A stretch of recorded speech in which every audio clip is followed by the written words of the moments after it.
Hey guys, in this video, I'm going to show you how to check grades on Google Classroom. So let's say you want to check grades for this class right here, okay?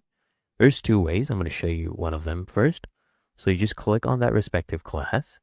And then, so as you can see here, this was an assignment, right? You can click on this quiz and you'll see your grade right here. So this one, I got graded 91 out of 100.